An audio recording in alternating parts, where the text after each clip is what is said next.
لا الہ الا اللہ چشتی رسول اللہ کہتے ہیں کہ یہ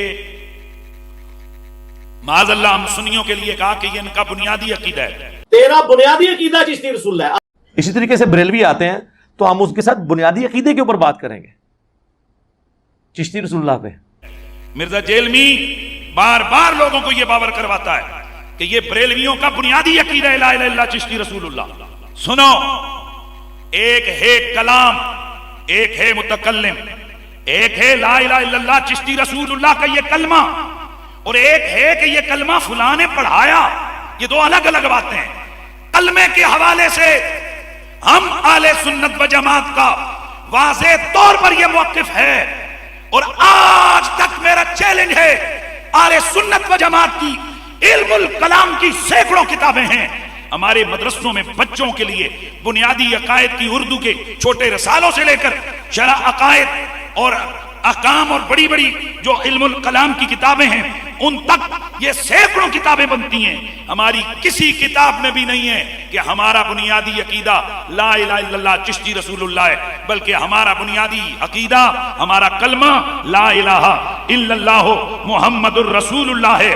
اور غور سے اور واضح طور پر سنو، ہمارا کلمہ لا الہ الا اللہ محمد الرسول اللہ ہے، اور ہم یہ واضح ہمارے بزرگ لکھ کر گئے ہیں کہ جو کوئی شخص لا الہ الا اللہ محمد رسول اللہ کے کلمے کے بغیر کسی اور کا کلمہ پڑھے گا وہ کافر ہے، وہ دائرہ اسلام سے خارج ہے.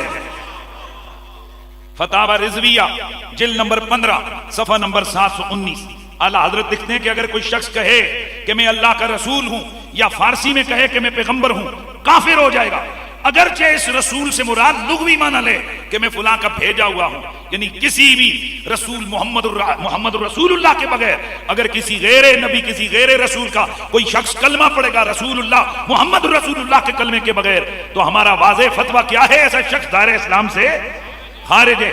فتاوی خلاصہ میں بھی یہی لکھا ہے، فصول احمدیہ میں یہی لکھا ہے، فتاوی ہندیہ میں یہی لکھا ہے، جامع فصولین میں یہی لکھا ہے، اور فتاوی رضویہ میں بھی یہی لکھا ہے. میرا 10 کروڑ روپے کا چیلنج ہے مرزے کو، میرا 10 کروڑ روپے کا چیلنج ہے مرزے کو. وہ کہتا ہے کہ یہ ان کا بنیادی عقیدہ ہے لا الہ الا اللہ چشتی رسول اللہ. میرا تمہیں چیلنج ہے، اہل سنت و جماعت کے کسی ایک عالم کی کتاب میں دکھا دو کہ اس نے لکھا ہو کہ لا الہ الا اللہ چشتی رسول اللہ ہمارا کلمہ ہے اور چشتی رسول اللہ ہمارا عقیدہ ہے. 10 کروڑ بھی دوں گا، تمہارے ہاتھ پہ بیعت بھی کر لوں گا.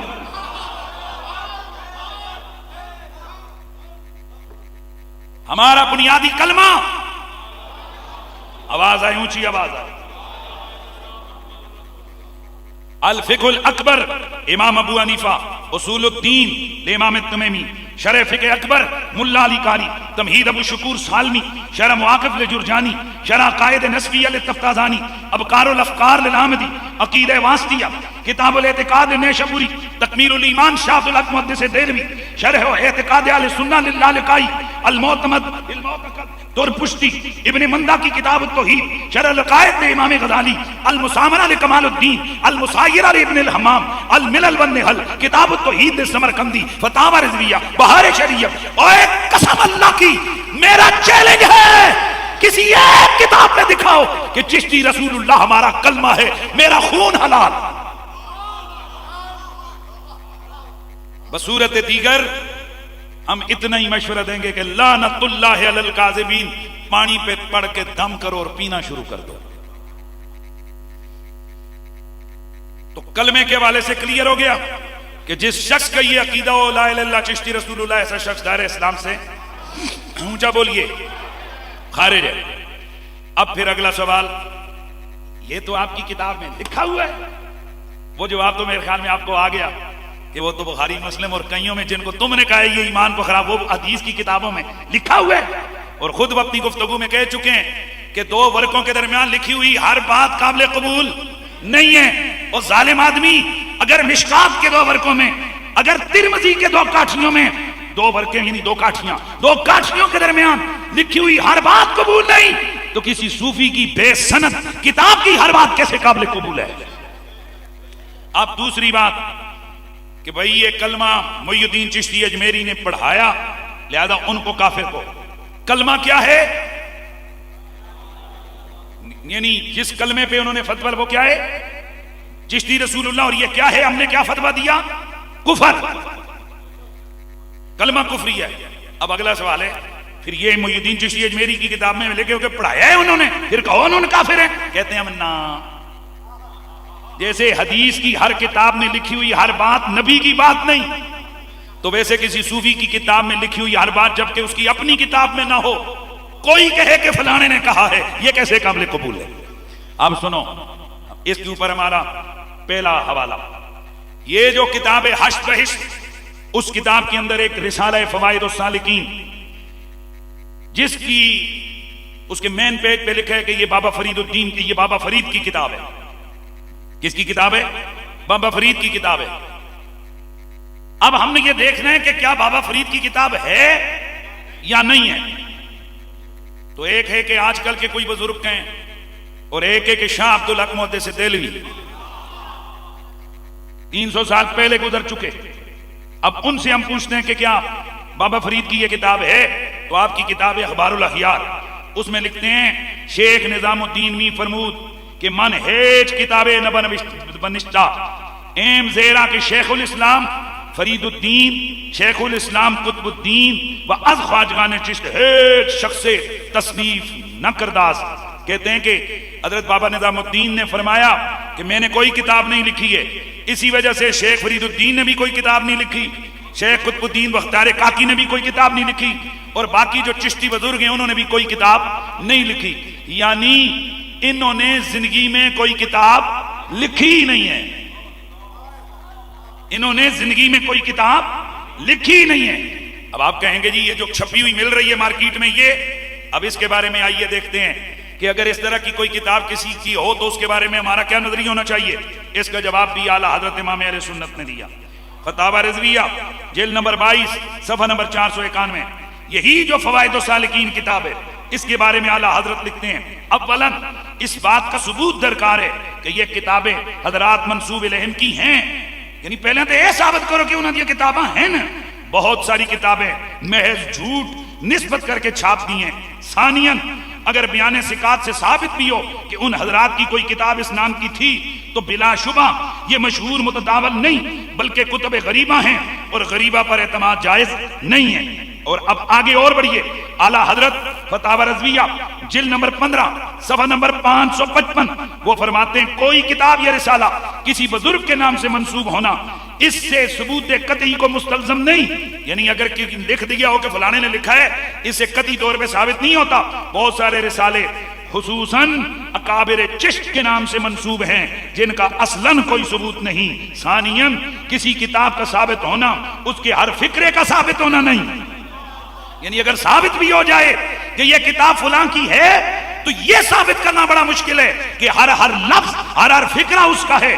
بہت سارے بزرگوں کی کتابوں میں الحاقات موجود ہیں، جیسے کہ الیواقیت والجواہر میں امام شارانی نے تفصیل بیان کی ہے کہ حضرت محی الدین ابن عربی کی کتابوں میں خود بخود الحاقات ہیں. اسی طرح اعلیٰ حضرت امام اہل سنت آگے لکھتے ہیں جلد 15 صفحہ نمبر 556 فرماتے ہیں کتاب کا چھپ جانا اسے متواتر نہیں کرتا کہ چھاپے کی اصل وہ نسخہ ہے کہ جو کسی الماری میں ملا اس سے نقل کر کے کاپی ہوئی سیدھی صاف باتوں میں کسی کتاب سے کہ ضمنی طور پر کسی بزرگ کی طرف منسوب ہو اسناد اور باتیں. اور ایسے امر میں جسے مسند کلمہ کفر بنایا اور اس سے توہین شان رسالت کے جواز پر سند لانا ہے، اس پر اعتماد کرنا اور باتیں. علماء کے نزدیک ادنا درجہ ثبوت یہ تھا کہ ناقل کے لیے مصنف تک سند مسلسل متصل بذریعہ ثقات ہو. یعنی اعلیٰ حضرت لکھ گئے کہ کسی صوفی کی بزرگ کی کتاب کے اندر کوئی عام ادب و آداب کا واقعہ ہے تو قبول کرنے میں کوئی حرج نہیں ہے، لیکن اگر کسی کفریہ بات کی طرف نسبت ہے کہ یہ اس کتاب میں ہے تو کہتے ہیں جب تک قطعی طور پر ثابت نہ ہو ہم اس کتاب کو اس کے ذمہ نہیں لگا سکتے. اب آگے آئیے، مقدمہ ابن صلاح ہر بات ہوتی ہے علم کے میدان میں. یہ علم الحدیث کی بڑی مشہور کتاب ہے. یہ ایسی کتاب ہے مقدمہ ابن صلاح کہ اس کی شروحات حافظ زین عراقی جیسے محدثین نے، حافظ ابن ملقن جیسے، حافظ ابن حجر اسقلانی، حافظ بدر الدین بلقینی اور دیگر بڑے بڑے محدثین نے اور بڑے بڑے ائمہ نے اس کتاب کی شروحات لکھی ہیں. یعنی یہ تمام جو اصول کی کتابیں ان میں ہائی لیول کی کتابیں، اور اصول کی کتابیں حدیث کی وہ کتابیں ہوتی ہیں کہ جن کے اصول اور ضوابط کی وجہ سے کسی حدیث کو صحیح یا حدیث کو غیر صحیح قرار دیا جاتا ہے. اس میں لکھا ہوا ہے مقدمہ ابن صلاح اذا اراد ان ينقل من كتاب منسوب الى مصنف فلا يقول قال فلان كذا وكذا الا اذا وثق بصحه النسخه بان قابلها هو او ثقه غير باصول متعدده. کہتے ہیں کہ کسی کتاب کی نسبت کسی مصنف کی طرف محض کوئی بات لکھی ہوئی دیکھ کے نہیں کہتے کہ فلاں نے لکھی ہے، یہ نہیں کہہ سکتے کہ فلاں نے یوں کہا فلاں نے، اس وقت تک جب تک کہ اس نے خود یا کسی سکہ شخص نے اس نسخے کا مقابلہ متعدد صحیح نسخوں سے نہ کیا ہو.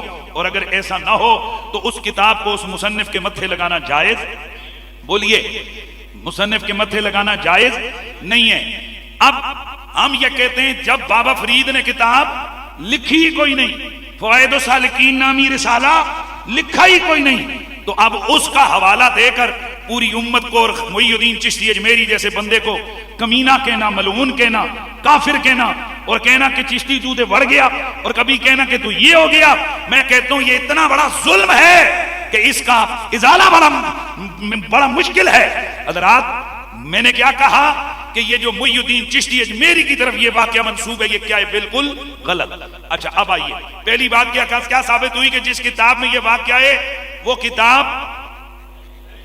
کتاب جس مصنف کے بارے میں کہہ رہے ہیں اس مصنف نے وہ کتاب لکھی نہیں ہے، وہ کتاب لکھی نہیں ہے. اب آئیے ہون آئے مرزا میری دار تھلے، اے پتر ہون آئے تو میری دار تھلے. سنو حدیث کی جو اقسام ہیں ان میں سے ایک حدیث مضطرب ہوتی ہے. حدیث مضطرب ایسی روایت کو کہتے ہیں کہ جس روایت کے راوی احوال کو اس طرح سے بیان کریں آپس میں ان کے تضاد ہو، ایک اور بیان کرے اور دوسرا اور بیان کرے. یعنی راوی کسی روایت کو بیان کر رہے ہیں لیکن وہ حدیث کو اس روایت کو بیان کرتے ہوئے وہ اضطراب کر رہے ہیں. اضطراب کا مطلب کہ ایک اور بیان کر رہے راوی، واقعہ ہوئی ہے مثلا ایک جنگ کا واقعہ ہے، ایک کہتے ہیں ملتان میں ہوا، دوسرا کہتے ہیں لاہور میں ہوا. توجہ، ایک کہتا ہے جنرل زید نے یہ جنگ لڑی، دوسرا کہتا ہے میجر ارسلان نے یہ جنگ لڑی. یعنی جنگ ایک ہے، بندے دو، کردار دو، جنگ ایک ہے، جگہ دو. اس کو کیا کہتے ہیں؟ اضطراب. اب حدیث کے اندر اگر اضطراب آ جائے، کیا بولا میں نے؟ حدیث کے اندر اگر اضطراب آ جائے تو وہ حدیث ضعیف ہو کر ناقابل قبول ہوتی ہے. یعنی اگر کسی حدیث کے حوالے سے روایت ایسی ہو کہ جس میں اضطراب ہو کہ کوئی کچھ بیان کرے اور کوئی کچھ بیان کرے تو اب اس حدیث سے استدلال نہیں ہو سکتا، وہ حدیث کیا ہوتی ہے؟ ضعیف ہوتی ہے. اب آئیے یہ جو واقعہ ہے کون سا؟ لا الہ الا اللہ چشتی رسول اللہ.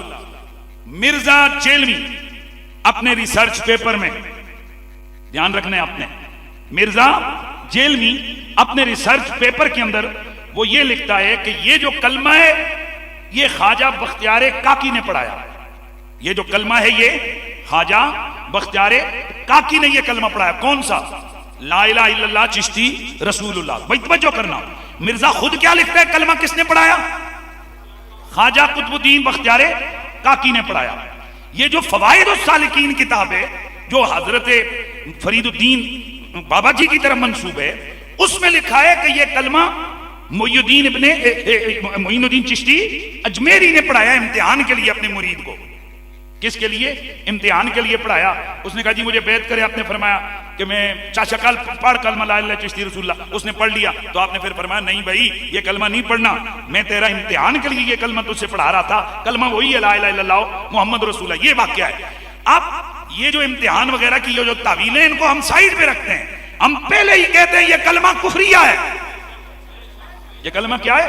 کفریہ ہے. خواجہ معین الدین چشتی اجمیری نے، مرزا کیا کہتے ہیں کس نے پڑھایا؟ بختیار کاکی نے. فوائد السالکین کتاب میں کیا ہے کس نے پڑھایا؟ معین الدین چشتی اجمیری نے. یہی بات اشرف علی تھانوی صاحب کی کتاب السنت الجلیہ میں ہے. اے صرف ریلویاں دکھاتے نہ پاؤ. السنت الجلیہ میں اشرف علی تھانوی صاحب لکھتے ہیں یہ کلمہ کس نے پڑھایا بطور امتحان؟ معین الدین چشتی اجمیری نے پڑھایا. مرزا منگول صاحب نے ایک حوالہ دیا ایک کتاب کا، آپ نے بار بار سنا ہوگا کہ یہ جو کتاب ہے سبع سنابل، اس سبع سنابل کے اندر لکھا ہوا ہے کہ یہ بیان کرنے والے معین الدین چشتی اجمیری ہیں، جبکہ کلمہ یعقوب چشتی نے پڑھایا. خدا کے لیے ایک میں کیا لکھا ہے کلمہ کس نے پڑھایا؟ معین الدین چشتی، دوسری میں بختیار کاکی، تیسری میں یعقوب چشتی. اب میں آپ سے پوچھتا ہوں کہ اگر حدیث میں اس طرح کی سچویشن آئے، وہ حدیث ضعیف ہو جاتی ہے، مضطرب ہو جاتی ہے، وہ حدیث ہو کر جو سند سے آئی ہوئی ہے وہ قابل قبول نہیں رہتی. اور ظالموں، ایک صوفی کا قول جو اس قدر مضطرب ہے کہ کہیں کہتے ہو کہ معین الدین چشتی نے پڑھایا، کہیں کہتے ہو یعقوب چشتی نے پڑھایا، کہیں کہتے ہو کہ بختیار کاکی نے پڑھایا. اب میں آپ سے پوچھنا یعقوب چشتی نے یوسف چشتی نے پڑھایا، حضرت شیخ یوسف چشتی جو خواجہ شیخ یوسف چشتی نے پڑھایا. اور جب یہ تم الگ الگ یہ آ گیا، یہ واقعہ تو خود ہی من غلط ہو گیا، اور یہ واقعہ تو خود ہی من غلط ہو گیا. تو ہاتھ دل پہ رکھ کے ایمان سے میرے سننے والوں اب آپ فیصلہ کریں، اور میری تمام آڈینس پورے مسلمان فیصلہ کریں کہ ایک ایسا واقعہ کہ جو جس بندے کی ذمہ لگایا جا رہا ہے وہی اتھینٹک نہیں ہے، تو اس کی بنا پر اتنے بڑے ولی کو گالیاں. ہاں، جب وہ کہتا ہے کہ جی وہ دیکھیں خواجہ نے اینڈ پہ کہا کہ میں تو کچھ بھی نہیں ہوں، نبی کے کمینے غلاموں میں سے ایک غلام ہوں. کمینیا تو کمینے ہی نکلے آئے، واقعی کمینے ہی نکلے ہیں، اپنے نادہ کلمہ پڑھائی کمینیا. اور ان کے ماننے والوں کو گالیاں، یہ بدماشی نہیں ہے؟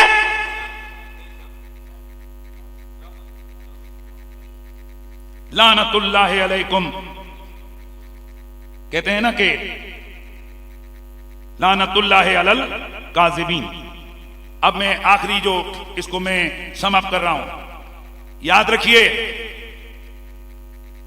حدیث کی کتابوں میں بھی جب ساری باتیں لکھی ہوئی قابل قبول نہیں ہیں، تو صوفیاء کی جو کتابوں میں سارا کچھ لکھا ہوا ہے وہ تو بالکل بھی قابل قبول نہیں ہے. اب میں ایک چیز اور عرض کروں گا. ایک ہوتا ہے کہ آپ کسی کلام کے بارے میں کہیں یہ کلام کیسا ہے، اور ایک ہوتا ہے کہ کسی متکلم پہ حکم لگائیں کہ وہ کیسا ہے. تو کبھی کبھی متکلم پر حکم اس لیے نہیں لگتا کہ وہ کلام اس متکلم سے صادر ہونا ثابت ہی نہیں. جیسے یہ ثابت ہو گیا کہ یہ کلام لا الہ الا اللہ چشتی رسول اللہ یہ نہ معین الدین چشتی اجمیری سے صحیح ثابت ہے، نہ خواجہ بختیار کاکی سے ثابت ہے، نہ شیخ یعقوب یوسف چشتی سے یہ ثابت ہے. جب یہ ثابت ہی نہیں، متکلم پر فتویٰ نہیں لگے گا. کلام پہ تو فتویٰ لگ گیا لیکن متکلم پر فتویٰ نہیں لگے گا. اب ہم آگے بڑھتے ہیں. کبھی کبھی متکلم پر فتویٰ نہیں لگتا حالت کی وجہ سے. کلام کفریہ ہوتا ہے، متکلم سے ثابت بھی ہوتا ہے کہ یہ اسی بندے نے کیا ہے، لیکن پھر بھی اس پہ فتویٰ نہیں لگتا. بخاری شریف حدیث نمبر 3481، مسلم شریف حدیث نمبر 6981، حضرت ابو ہریرہ سے مروی ہے کہ ایک آدمی جو اپنے نفس پر ظلم کیا ہوئے تو اس نے گناہ کیے ہوئے تھے، جب مرنے کا وقت آیا تو اس نے اپنے بیٹوں سے کہا جب میں مر جاؤں تو فاحرقونی ثم سقونی، الفاظ حدیث میں اور بھی ہیں، ثم اعذرونی فی ریح فواللہ لئن قدر علی ربی لیعذبنی عذابا ما عذبہ بہ احدا. بیٹوں سے کہنے لگا بیٹو جب میں مر جاؤں تو تم نے یوں کرنا ہے کہ مجھے جلانا ہے، میری لاش کو جلا کر اسے ہوا میں اڑا دینا ہے، اور ایک روایت میں آتا ہے کہ اسے تم نے پانی میں بہا دینا ہے. لئن قدر علی ربی، اگر اللہ تعالیٰ نے مجھ پر قدرت پا لی، مجھے پکڑ لیا، تو مجھے ایسا عذاب دے گا کہ جیسا عذاب اس نے کسی کو نہیں دیا ہوگا. اللہ کے حبیب فرماتے ہیں اللہ تعالیٰ نے زمین کو حکم دیا کہ اس کے سارے جو یہ راہ کے ذرات ہیں ان کو جمع کر. اللہ کے اذن سے وہ زندہ ہو گیا. مالک نے فرمایا ما حملک علی ما صنعت، یہ کیوں کروایا ہے کہ خود کو جلوا دیا، اور یہ جو تو نے حرکت کی ہے کیوں کی ہے؟ کہنے لگا یا رب خشیتک، یا اللہ میں تجھ سے ڈر گیا تھا، تیرے خوف کی وجہ سے ایسا کیا. میرے نبی پاک فرماتے ہیں فغفر لہ، اللہ نے اسے بخش دیا. بولا تھا کلمہ کفر والا، اگر اللہ نے مجھے پکڑ لیا، مجھ پہ قدرت پائی تو مجھے عذاب دے گا۔ بتائیے یہ شک ہے کہ اللہ نے اگر مجھ پہ قدرت، یعنی خود کو اللہ سے بھاگا دیا کہ تاکہ اللہ مجھے پکڑ نہ سکے۔ یہ واضح طور پر لفظ کلام کفریہ ہے، یعنی احتمال کفر ہے اس میں، لیکن یہ کلمہ واضح کفریہ ہونے کے باوجود اس بندے کو کافر نہیں کہا گیا، بلکہ حدیث کہتی ہے بندہ بخشا گیا۔ بھائی بول کلمہ کفر رہا ہے اور بخشا گیا، تو اس کی وجہ یہ ہے کہ میرے نبی پاک صلی اللہ علیہ وآلہ وسلم کی حدیث ہے، ابو داؤد شریف حدیث نمبر 4402 4401، کہ 3 بندوں سے شریعت کا قلم اٹھا دیا گیا، سونے والے سے جب تک کہ وہ بیدار نہ ہو، بچے سے جب تک وہ بالغ نہ ہو، اور ماتف سے ایسا بندہ کہ جس کے دماغ پر کوئی کیفیت طاری ہو، دماغ میں کوئی چیز ہو۔ اب اس بندے پر کیا طاری تھا؟ شدت خوف۔ تو شدت خوف کی وجہ سے وہ نارمل نہیں تھا، اس لیے اس کی زبان سے کلمہ کفریہ نکلا بھی۔ نبی کی حدیث بتا رہی ہے اسے جہنم میں نہیں ڈالا گیا، اسے اللہ تعالیٰ نے بخش دیا۔ اب توجہ ہے سب کی۔ اب اس طرح سے بھی ہوتا ہے کہ بعض اوقات کلام کفریہ ہوتا ہے لیکن بندے کو کافر نہیں کہتے۔ ایک تو یہ کہ اس کلام کی نسبت ادھر نہیں ہوتی، ثابت نہیں ہوتا، قطعی نسبت نہیں۔ دوسرا کسی خاص حالت کی وجہ سے، بولیے کسی خاص حالت کی وجہ سے۔ مسلم شریف کی ایک اور حدیث ہے، وہ مشہور حدیث ہے، میں پہلے بھی آپ کو سنا چکا ہوں کہ ایک بندہ، نبی پاک نے فرمایا جب بندہ توبہ کرتا ہے اللہ تعالیٰ اتنا خوش ہوتا ہے کہ مثال دی حضور نے کہ ایک بندہ جو کہ میدان میں صحرا میں سفر کر رہا تھا کہ اچانک اس نے اپنے سواری کے اوپر اس کا سارا زندگی کا سامان، کھانا پینا سب تھا، تو وہ رکا اور اس نے گھوڑے کو جگہ پہ کھڑا کیا اور خود سو گیا، جاگا، گھوڑا غائب، مال و متاع ختم۔ اب اپنی موت کا خیال کر کے وہ آنکھیں بند کر کے لیٹ گیا، پھر آنکھ کھلی تو گھوڑا سامنے تھا۔ فرمایا جتنی خوشی اسے ہوئی اور وہ یہاں تک خوش ہو گیا کہ کہنے لگا اے میرے اللہ انت عبدی وانا ربک، تو میرا بندہ تے میں تیرا رب۔ کیا کہہ دیا؟ انت عبدی وانا ربک، تو میرا بندہ تے میں تیرا رب۔ اخطا من شدت الفرح، یہ خوشی میں بے قابو ہو کر اس نے یہ کہہ دیا۔ توجہ ہے، فتویٰ نہیں ہے، کافر نہیں ہے، کلمہ کفری ہے، بندہ کافر نہیں ہے۔ وجہ کیا ہے؟ اس پر غلبہ حال تھا، کیفیت خوشی کا غلبہ تھا، اس وجہ سے اس نے یہ کلام اس سے صادر ہو گیا۔ اب ہم کہتے ہیں پتہ چلا کبھی کبھی کلام کفریہ ہوتا ہے، بندہ کافر نہیں ہوتا، بندہ کافر نہیں ہوتا۔ او بھائی اگر کلام میں احتمالات آ جائیں، یہ انشاءاللہ اگلا جمعہ میں اس کو آگے بڑھاؤں گا، لیکن ابھی یہ مقدمہ ذہن میں رکھیں، کلام کفریہ ہوتا ہے، بندہ کافر نہیں ہوتا۔ کب؟ جب وہ کلام اس سے ثابت بھی ہو جائے، پھر بھی کچھ ایسی چیزیں ہیں کہ بندہ کافر نہیں ہوتا۔ ہم کہتے ہیں ظالموں، یہ جو چشتی رسول اللہ ہے یہ تو خواجہ صاحب سے ثابت ہی نہیں، بقول تیرے اپنی کتاب کے اندر تو نے لکھا ہے کہ یہ خواجہ بختیار کاکی نے ان کے تو نے متھے ڈالا ہے۔ افسوس کی بات ہے اللہ کے وہ ولی جن کی ولایت مسلمہ ہے، کیا ہے بولیے، جن کی کئی دفعہ میں ایک بس فائنل اس کو کر دوں، کئی دفعہ یہ کہتے ہیں کہ جی چلو پھر یہ کتابیں چھپ کیوں رہی ہیں؟ کیا کہتے ہیں؟ اگر یہ واقعہ غلط ہے، من گھڑت ہے، تو کتابیں کیوں چھپ رہی ہیں؟ ہم پوچھتے ہیں وہ جو تم نے بھی کہا ہے کہ وہ حدیث کی کتاب میں ایمان خراب کرنے والی روایت موجود ہے، وہ کیوں چھپ رہی ہیں؟ اور جو صدیوں سے موضوع روایتیں ہوتی ہیں وہ کیوں چھپ رہی ہیں؟ بات یہ ہے کہ جب کوئی مصنف اپنی کتاب لکھ دیتا ہے وہ خود حذف کرنے کا اہل ہوتا ہے۔ اگر وہ چلا گیا تو اس کے بعد اس کی شرح کی جا سکتی ہے، اس کا حاشیہ لکھا جا سکتا ہے، اس کی عبارت کو کوئی چین نہیں کر سکتا۔